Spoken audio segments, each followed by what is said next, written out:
The Legend of Jack and the Light Between Worlds. It happened long ago, so long that people now whisper about it only after dark. When the wind howled over the Irish hills and the taverns shone with the only light for miles around. In one of them sat a man named Jack, a blacksmith with strong hands but a tired heart. He played cards, he drank, he laughed, and he laughed even at life itself. They called him Greedy Jack, for he could outplay even his own shadow. He had no wife, no home, no love, nothing to live for but fire, iron, and the long nights of laughter. Jack, one day you'll burn yourself, people said, and he laughed. He who fears the fire should not step into a forge. And one of those nights, on the eve of All Souls' Day, when the worlds of the living and the dead draw close, all the candles in the tavern went out. The wind fell silent, and in the doorway appeared a stranger in a black coat, his face pale as ashes. Jack, the voice said, low and deep. I've come for you. Jack looked up, not afraid, only amused. Then you should have come sooner, my friend. I'm thirsty. Give me one last pint before I go. The devil grinned. And how will you pay for it? Turn yourself into a coin, said Jack, and I'll pay you. Then you can take me. The devil laughed and turned into a silver coin. Jack snatched it up and slipped it into his pocket, where he kept a small cross. A scream came from inside the pocket. You wretch! What have you done? Just a bit of business, said Jack.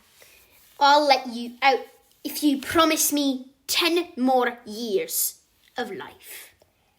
And the devil, trapped by the cross, agreed.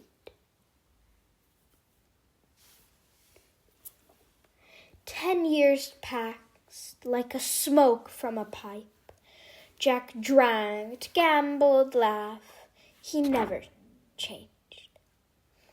He could have redeemed his life, but he didn't.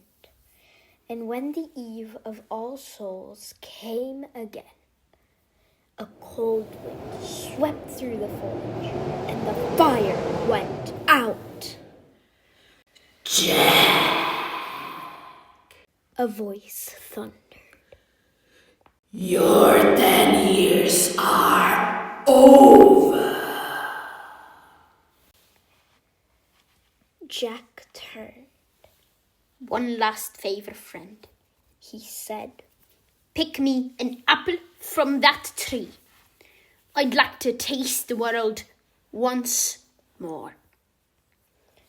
The devil climbed up and Jack carved a cross into the trunk.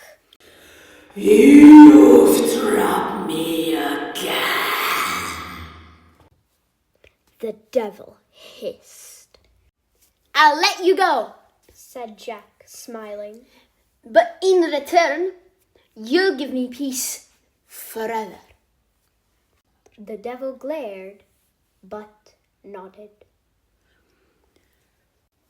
Forever, Jack. Remember that word. When Jack finally died, his fire burned out, and he stood before the gates of heaven. There stood St. Peter, calm but stern. "Who are you?" he asked. I'm Jack, a blacksmith. A cheat maybe, a drunk, but no worse than that. "You were given 2 chances," said St. Peter. "One from heaven and one from hell. And you wasted them both." 2 Jack frowned. from heaven? But that was the devil. Peter smiled sadly. "And who do you think holds the mirror when heaven will not?" Then he turned away. "I cannot take you in. There is no repentance in your heart." So Jack descended the stone steps down to the gates of hell. There stood the devil just as before. I came as we agreed. Jack said. The devil laughed, a deep, echoing laugh. No, Jack. You said peace forever. And I keep my word. You are not for heaven, but you are not for hell either. Stay where you have always belonged. Between words. Jack felt the cold rising around him. But how will I find my way? He whispered.